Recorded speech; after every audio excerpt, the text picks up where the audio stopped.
শুধু কবিতার জন্য। কবি সুনীল গঙ্গোপাধ্যায়।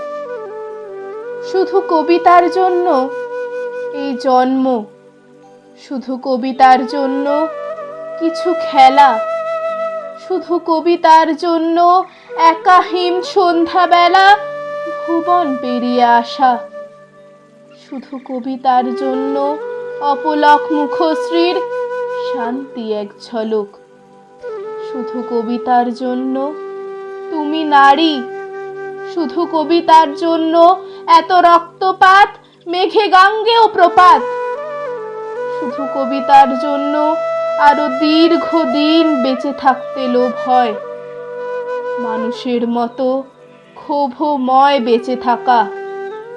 শুধু কবিতার জন্য আমি অমরত্ব তাচ্ছিল্য করেছি।